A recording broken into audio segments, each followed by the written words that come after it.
Okay, let's unpack this. We've got some really interesting source material for this deep dive. Yeah, mainly this YouTube transcript, right? Yeah. Looking at the first 10 days of Dhul Hijjah. Exactly. And our mission really is to just cut through the noise, pull out the core knowledge, the insights, the key takeaways. So we could really get what these days are about and, importantly, what the source suggests we do. Precisely. And honestly, right off the bat, the speaker in the source makes this claim that it jumps out. Which is? That these are, get this, the greatest and most beloved days for deeds to God in the entire year. Wow. Okay. Yeah, I mean, that's where it gets really interesting. The source frames this as a major, major opportunity, not just, a bit special. And it's that specific time frame, the first 10 days. The speaker even mentions recording it during the 6th day. Right, so it feels immediate, relevant, like this is happening now or very soon. So yeah, they're not just saying these are good days. They're really putting them at the very top. They even compare them directly to Ramadan, which is significant. It is. The material cites a hadith from Musnad Ahmad.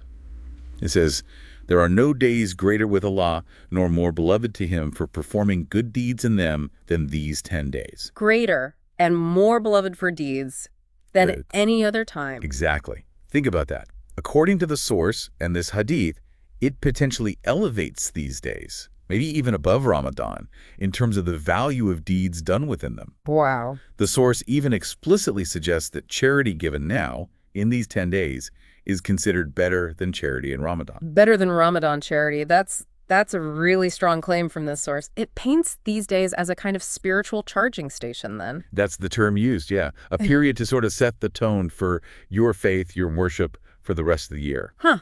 And the source connects this to the Quran itself. It does. It points out Dhul Hijjah is mentioned 4 times, whereas Ramadan is mentioned just once. Okay. Which is presented as sort of historical context, suggesting maybe this period's importance was recognized really early on, Interesting. So it's depicted as this great season, a time for what? Illumination, hearts opening up. Yeah, exactly.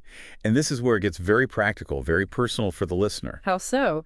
The source directly connects this opportunity to, well, the real challenges people face.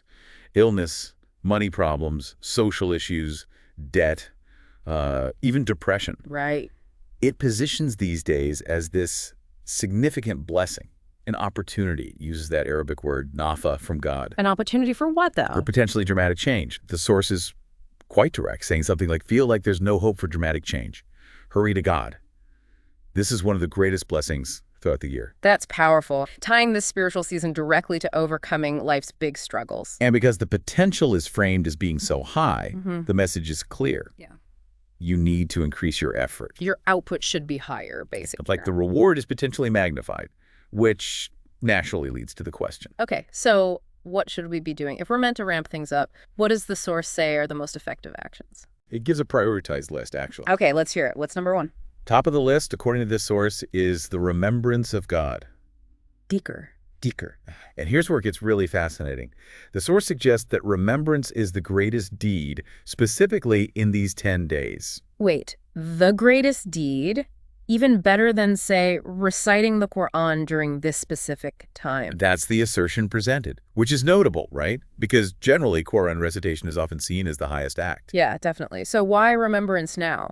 What's the source's reasoning? It points to the emphasis in the hadith itself, the one urging an increase in talil, takbir, tamid, and sometimes tasbih. Okay. And the source suggests the reason for this specific focus is the unique and immediate impact it uses the word faran.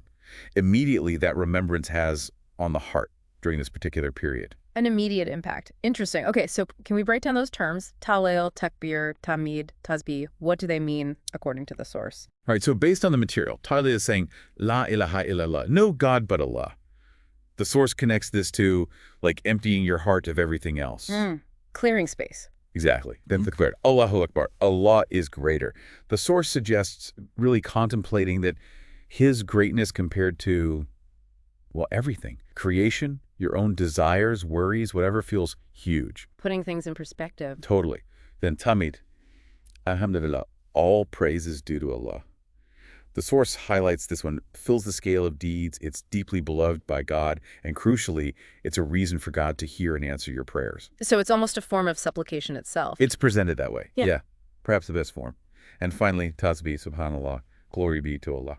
That's a great breakdown. The source also mentions something about al-mafridun, the singular ones. Ah, yes.